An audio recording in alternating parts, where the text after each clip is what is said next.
Good morning, ladies and gentlemen. Welcome to my new video. So apologies for the late upload of this video. This is my third or fourth attempt to make the video, mainly because YouTube kept basically shutting my video down. It wouldn't let me upload.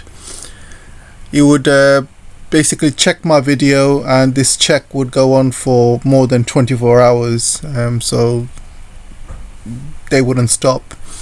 And the reason it's checking my video is because I mention a few sensitive topics, and YouTube obviously didn't like that, and so I'm having to re-record the video. There's certain things you cannot say in YouTube. They basically shut it down. You cannot say Israel, Jews, Zios, India.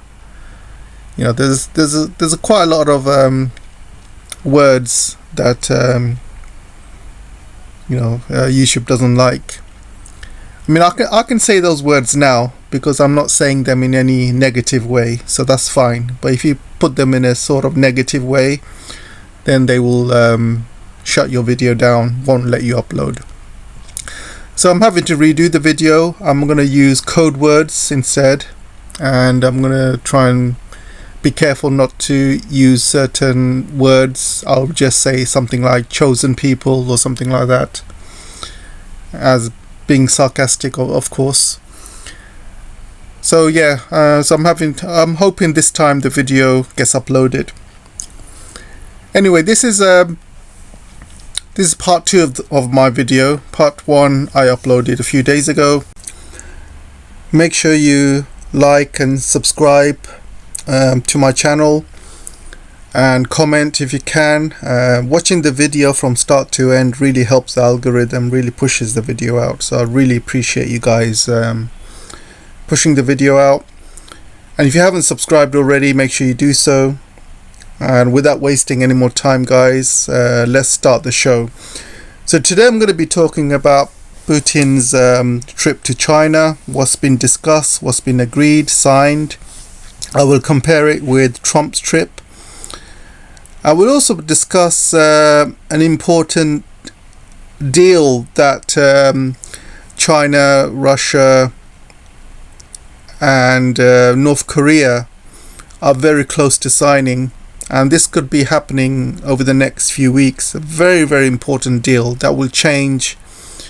It will change the map, and it will change Russia, North Korea and China relationship to another level, and it will also bring in a hell of a lot of money to all of these countries, and it's going to be the next step in the multipolar world, and you will see a huge leveling up of these 3 countries, and I will talk about what this deal is.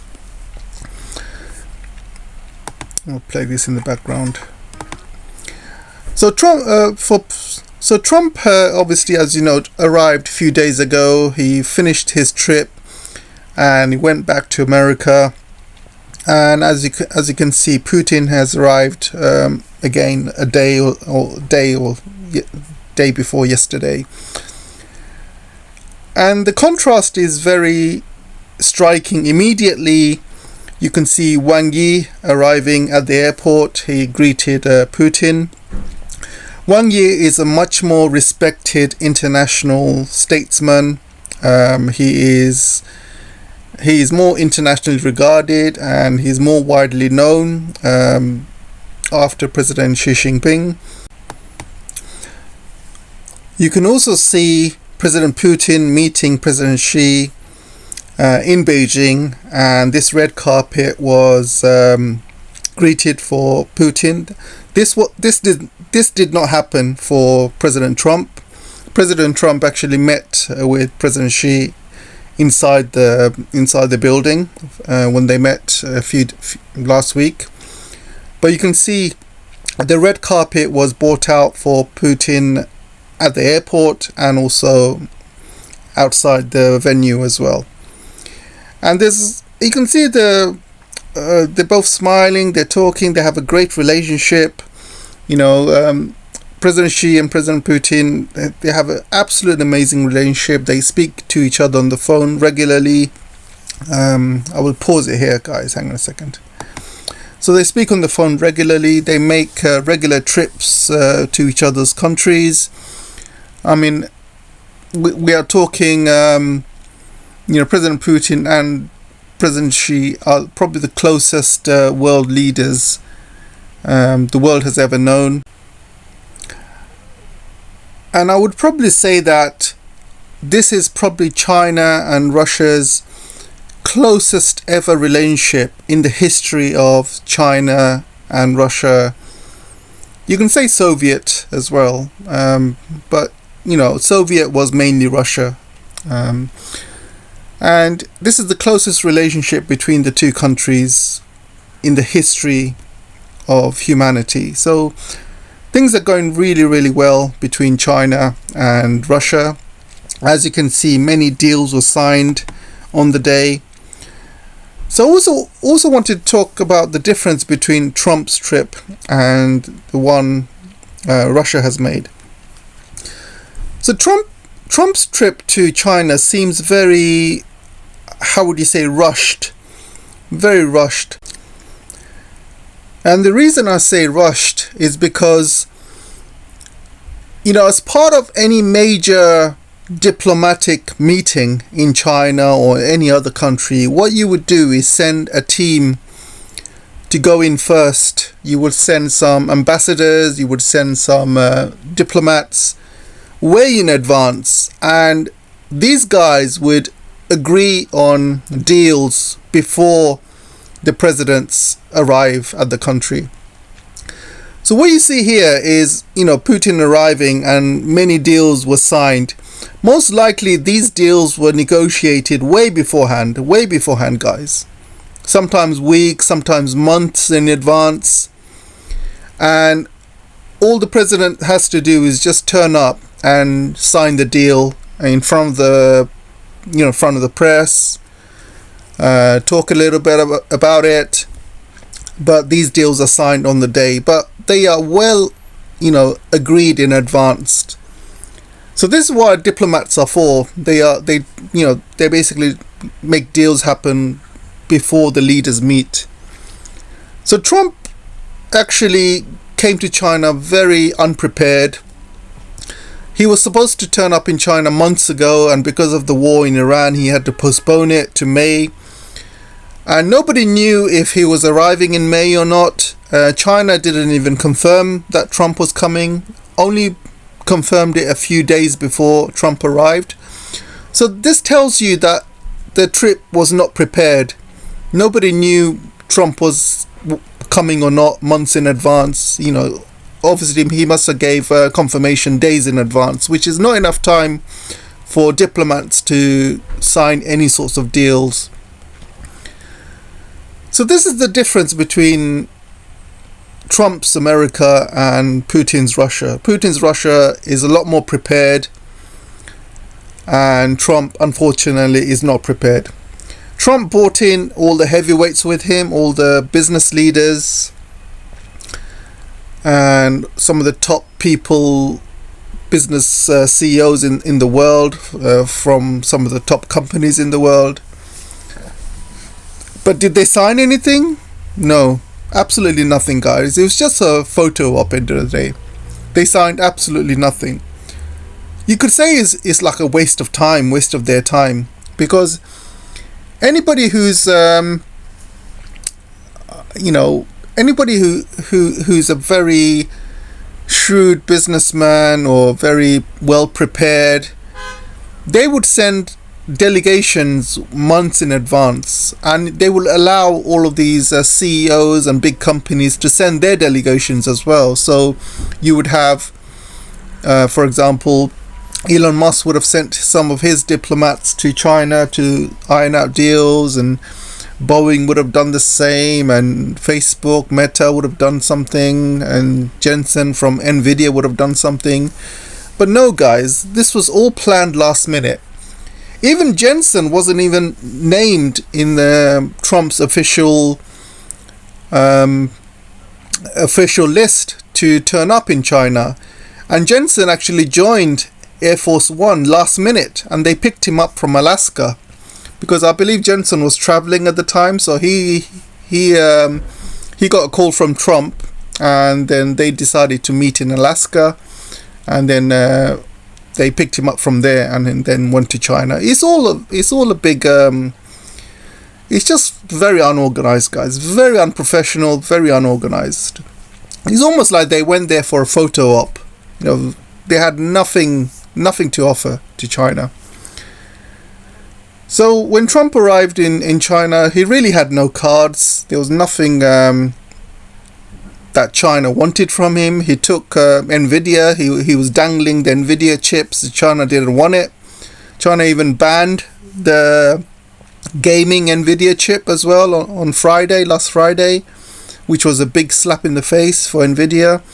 China refused to buy the H200 from Nvidia, which is soon going to be third tier, by the way. This is the third best Nvidia chip. The second best Nvidia chip is the Blackwell chip, and I believe within the next month or two there will be a new Nvidia chip coming out into the market, which is going to be mass produced, and that is going to be the number one chip within the next few months. Then Blackwell will be number 2, and H200 will be number 3. So why would China suddenly spend all their money buying the third grade chip H200, which has got backdoors, which is very slow compared to the Huawei chip? The new one has come out, the Ascend one. And why would they pay Nvidia to clean out their stocks for the third best chip? It doesn't make any sense at all. So again, you see, guys, Trump has made some huge mistakes. So you can see from this picture here, there's a picture here that is all over social media, that President Xi and President Putin are sitting on 2 chairs, and these chairs are absolutely identical. But when Trump arrived, his chair seems to be much smaller. So let me show you this video. So you can see this video here. I'll pause it here. Trump's chair, for some reason, seems to be much smaller than President Xi's chair. So I don't know if this was done on purpose or not, or whether it was just a coincidence or an accident. We don't know. I mean, this location is a very different location from this location. You can see. So you can see the background and stuff like that. So it's a very different location. So I'm just wondering whether China set up this location very quickly because it's all unorganized, because Trump took so long to confirm he was coming to China. Maybe he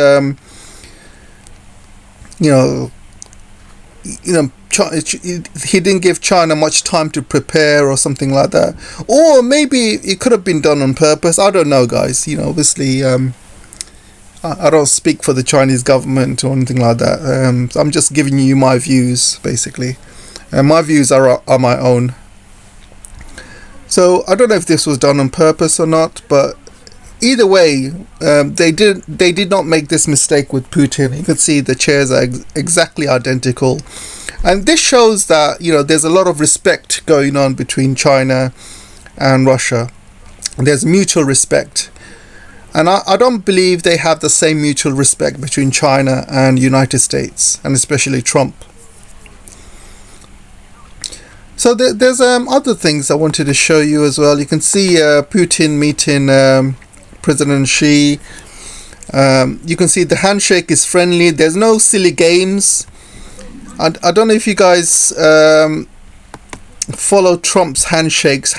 Trump seems to play games with people in power. He has this funny handshake. Trump has. What he does, he pulls you in and he tries to act tough.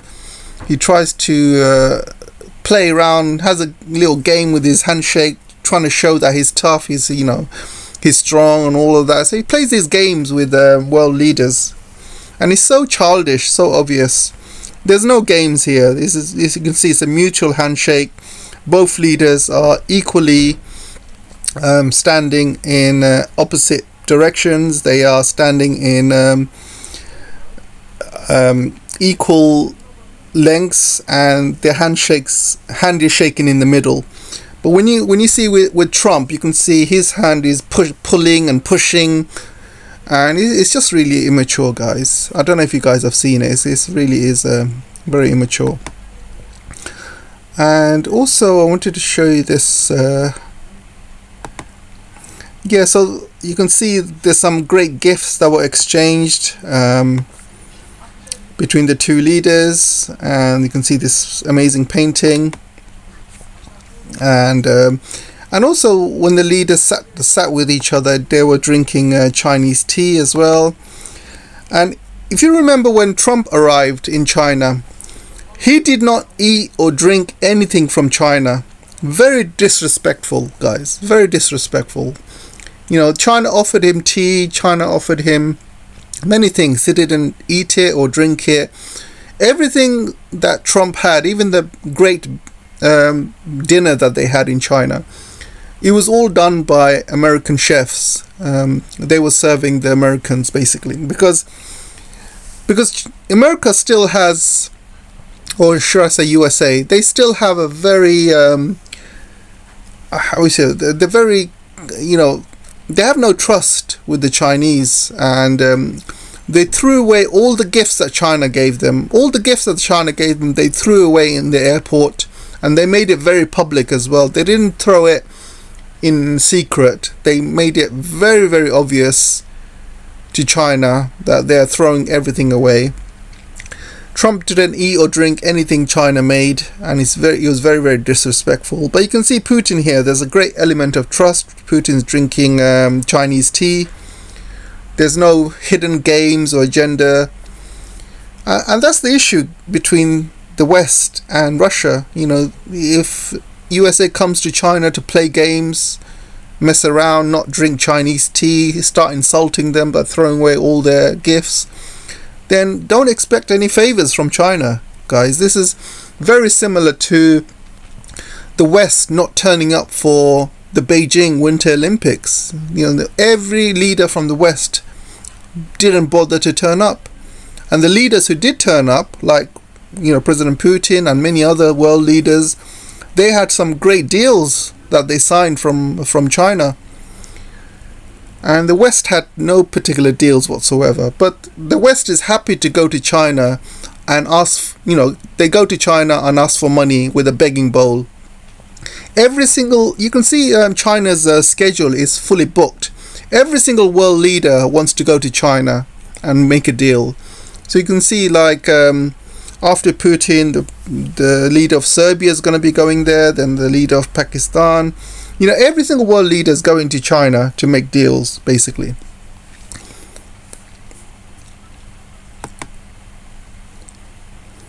So what deals were signed? Let's talk about it. So almost 40 documents were signed. They were related to the economy, energy, because as you know, Russia has been selling energy to China, especially the Power of Siberia pipelines 1 and 2, and there's another Power of Siberia. It's called the Far East pipeline. It's not called the Power of Siberia. It's called the Far East pipeline. So there's 3 pipelines, guys, 3, and there's talk of another one in the future. By 2040, they believe that they will do another one, Power of Siberia 3, but we'll talk about that in a bit. Russia is also providing China with nuclear power plants, and that was also discussed. Transport. Russia and China are building new transport links between China and Russia, so more goods and materials and, you know, trucks, trains, things like that can travel between borders. So that was discussed. More global cooperation. We are talking about, you know, BRICS here, you know, links with Central Asia, you know, Belt and Road, currency. They are obviously using the yuan and the Russian ruble with everything that they're doing. And also they're also talking about other countries like Iran, and obviously global issues they were discussing as well, how to help Iran and things like that. So one important deal that has not been discussed with the press, but I will be here to discuss it with you, is one deal that will change the relationship between China, Russia and North Korea. It will change everything, guys. We are talking about the next level up of agreements and relationship between these three countries. So what is that deal? So I will show you that deal right now. So here's the deal. So this is a map of Russia, China and North Korea and the border. So there's a point where all three countries join, and that point is highlighted in red, as you can see from the map. Unfortunately for China, they cannot reach the sea of Japan. As you can see, they are stuck between North Korea and Russia. And this historically, all of this area in Russia historically used to be China's. It used to be called Greater Manchuria, and China did have access to the sea once upon a time. And as part of the 100-year humiliation, back then the Soviet Union basically forced China to sign a deal. It's called the unequal deal. And they took over most of Greater Manchuria, and they took over major cities like Vladivostok and things like that. And you can see Vladivostok over there on the top right. And the reason Russia did that is because of a couple of reasons. Number one, you had Japan invading China through this area. So Russia wanted to basically block Japan's access in any future invasion. But also, it also benefited Russia as well. Russia basically had access to the sea, especially to the Far Eastern Sea. So this was a great win for Russia. They also had access to many lands and access to many energy as well. So they took over that land without even firing a shot, without firing a single weapon, and it was called the unequal treaty. But as part of the unequal treaty, they also stopped China from accessing the sea, because they didn't want China accessing the sea. They obviously blamed Japan at the time, but I think what Russia also wanted to do, what the Soviets wanted to do, was basically deny China becoming, having access to the sea and becoming an economic power in that region. So obviously that back then China was very poor, and they were kind of bullied by all these Western countries, and including the Soviet Union as well. So they took full advantage, guys. So this has been under discussions. This area has been under discussion between Russia and China and North Korea for a long time. And what China wants is access to the sea, because the northeastern part of China, is actually one of the most poorer regions of China. They have not economically developed like the rest of China, especially the coastal cities around around Beijing, Shanghai, Shenzhen and things like that, Hong Kong. And goods from China, from the northeast, rather than going straight to the sea, they have to take a long route, and they have to go around China into Beijing and into Tianjin, for example, or they go all the way to Dalian, and then goods get transported from there. But these are very, very long routes. So what China wants from Russia is access into the sea, and what's been discussed is China, Russia and North Korea build some sort of joint port and build this area. So this area, which is the red, they will build this whole area and make it into a massive port jointly operated by North Korea, by Russia and by China. And there's also this canal. Can you see this blue canal goes from China into the sea? As part of this development, I believe they want to make this canal larger. There's a couple of bridges that's blocking big Chinese ships from going through as well, so those bridges are going to be destroyed. I believe China is going to be rebuilding these bridges for North Korea, so they can still have those bridges, but they will be much bigger bridges. And this canal will be much bigger as well for big Chinese ships to go back and forth, because Chinese ships are huge. Very similar to what they did with the Pinglu Canal, I believe. So China wants direct access to the sea. This will hugely develop the northeastern part of China, and because they'll have access to the sea. Plus, this area will have access to the Arctic Sea as well. This is the shortest route to the Arctic. So China needs this very, very desperately. And how do I know this was discussed? Because President Xi Jinping is actually going to North Korea next week for an emergency meeting. And I believe this has been discussed between Russia and China in the meeting when Putin arrived. And I believe Xi Jinping is going to go to North Korea and finalize the deal. So when he goes to North Korea, I believe this will be the main agenda. And North Korea will get lots of economic benefits from China as a result, maybe even military benefits. So it's going to be a win-win for both North Korea and for China. And if this port gets built, it really is bad news for the West, because it will give China access to the Japan Sea, and Japan is going to be absolutely horrified, basically, absolutely horrified. And obviously Americans will be horrified as well. So this will change the geopolitical map, and it will change everything. And America will be absolutely panicked. The West will be panicked, and especially Japan will be panicked.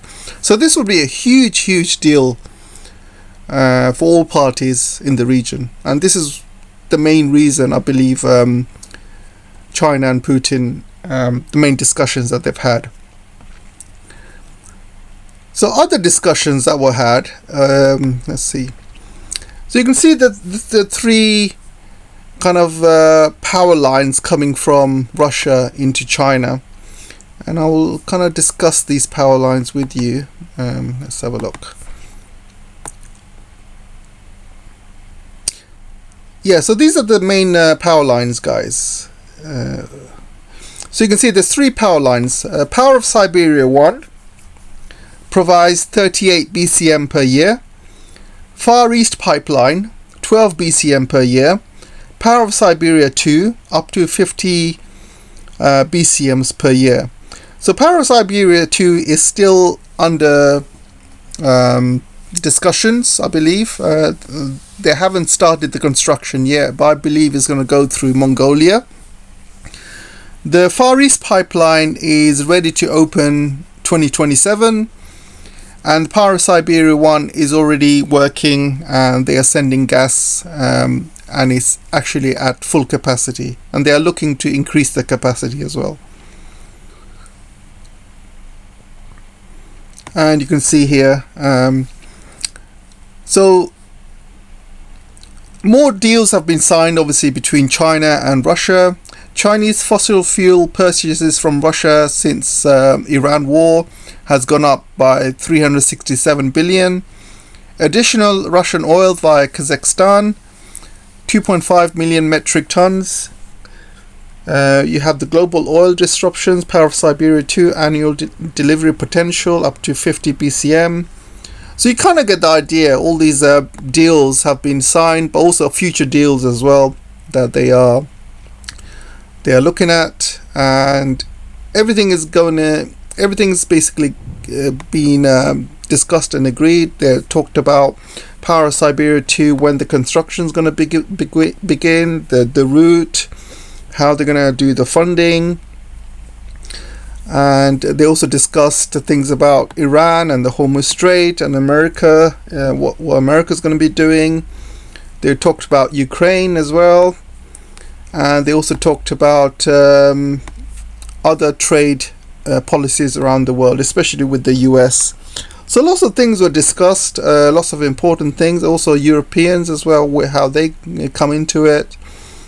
And it's been a very, very satisfying I believe meeting between President Xi and President Putin. And this is how leaders do business, guys. This is how real world leaders do business. And I think America, and especially Trump, can learn a lot from this. So let's move on to the next story, guys. The next story I wanted to talk about is Thomas Massie. Thomas Massie has just lost his primary in Kentucky. And I have to say to you guys, I am absolutely disgusted by the lack of democracy in the United States. Absolutely disgusted. So what has happened is AIPAC. You have AIPAC, which is an Israeli lobby. So Thomas Massie has been against the Iranian war. He wanted to release the EP files. I can't say the full words because of YouTube.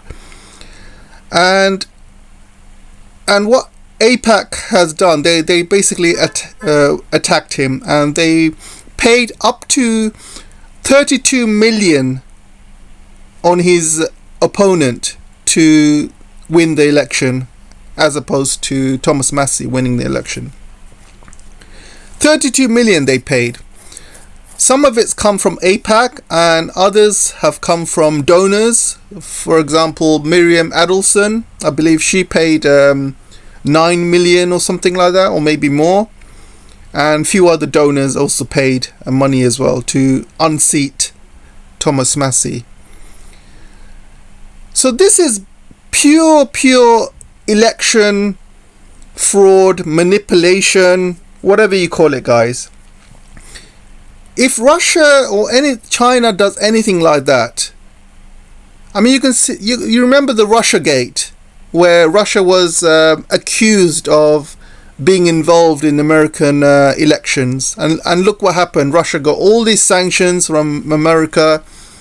You know, they had a huge load of trouble from America and Trump at the time, and Biden, because apparently Russia was involved with the elections, which is all fake, by the way, all false. None of it was proved. But what you have here is Israel, you know, actively being involved in American politics. They are basically unseating, you know, candidates who they don't like. They are pouring money into it. And this money, by the way, guys, this money that Israel and other, you know, pro-Israeli lobbyists and pro-Israeli people are putting money into it, into unseating these politicians, is peanuts to them. Peanuts. And they make that money back. You know, they might put 32 billion, but they make billions out of it. How? Because what they do, they put a Israeli puppet in place, and that Israeli puppet basically agrees or votes for more Israeli funding.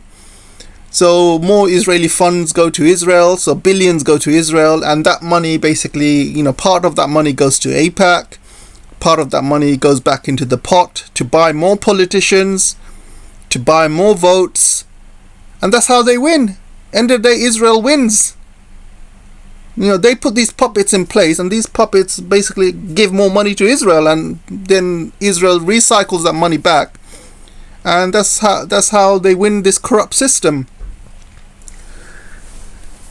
So I'm absolutely disgusted, guys. Not only did Israel put all that money into Thomas Massie losing, I believe there has been some sort of election fraud as well. The numbers do not make any sense.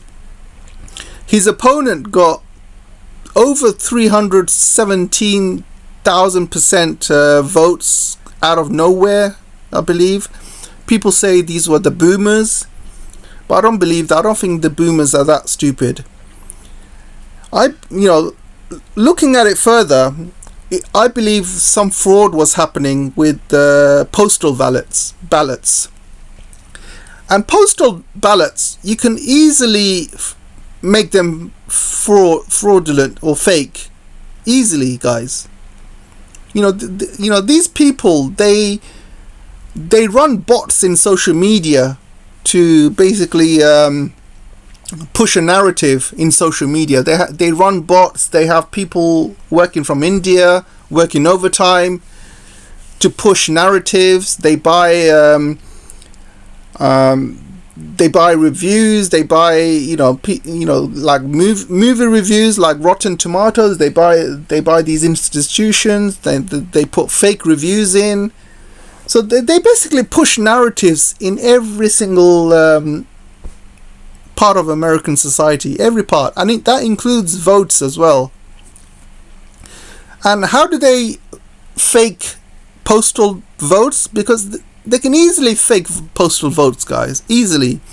We know that Israel has information from every single American, including their social security number and all of their personal information. So imagine some boomers who are 70, 80 years old who cannot go to the polls to vote. They are extremely sick. They are not going to check their posts or anything like that. So I believe they purposely pick people who are extremely old or extremely sick, who cannot, who don't know what's going on, and they use their names and they send postal ballots using their names. But I believe that's what's happening. So 10,000 postal ballots have basically come out of nowhere, and they have unseated Thomas Massie. And a lot of people are asking questions. A lot of major people in America asking questions. How the hell has this happened? Because Thomas Massie is a very, very popular politician, very popular. And his opponent is not even that popular. Nobody even knows who he is. And he doesn't even he didn't even debate Thomas Massie. So these votes have come out of nowhere. I believe they were fraud, and everybody knows they were fraud. When you have a lot of money, you can do certain things and you can get away with it. And Israel, for many years, they have done this and they have got away with it. The Americans are just letting them. The politicians let them because they are all owned. Now you have Congress who are going to be 100% owned by AIPAC. All of them, 100%. America has no democracy, guys. It's basically who has the greater money and who loves Israel more. Those are the only two things you need to become successful in the United States. And if you want AIPAC money, if you want Israel funding, you have to go to Israel and kiss the wall. And then Israel will help you. They will fund your campaign. And they will buy you votes. Disgusting, guys. Disgusting. So talking of disgusting, Israel has done something which has shocked the Western politicians. For years, the Western politicians have been protecting Israel. You have the Europeans, you have obviously the American politicians, and all its puppet regimes. They have been supporting Israel in its crimes with humanity. GEN, can't say the full words, but you guys know what I'm talking about. If I say the word, the video doesn't get uploaded. And so these chosen people have done hideous crimes for the last few years, and they've been pretty much supported by the media, supported by the Western leaders, and they stayed silent. Suddenly they're not silent anymore, because you have Gvir openly mocking these Europeans who he's managed to arrest, and they are being treated inhumanely in front of the cameras. And you can imagine how the Palestinians are being treated, probably 1,000 times worse. So Ben Gvir is going around, you know, mocking them, and he's doing it for his TikTok likes, and the Western leaders are absolutely shocked by it. They're not mad, as you can see from the title. They're not mad at Ben Gvir for being evil. They're mad at him for being honest. Because Israel has been doing this for years. They're mad because he's been caught. That's what they're mad about. Yeah, they can do it in these kind of things in secret. They can kill the journalists. They can buy the media. They can keep all of that secret. But when the truth comes out, that's when they get mad. Anyway, guys, I can't talk much more about this subject because obviously YouTube keeps taking the video down. But I've given you my thoughts anyway. Anyway, that's all for now, guys. Let me know what you guys think, and I'll see you in the next video. Take care for now.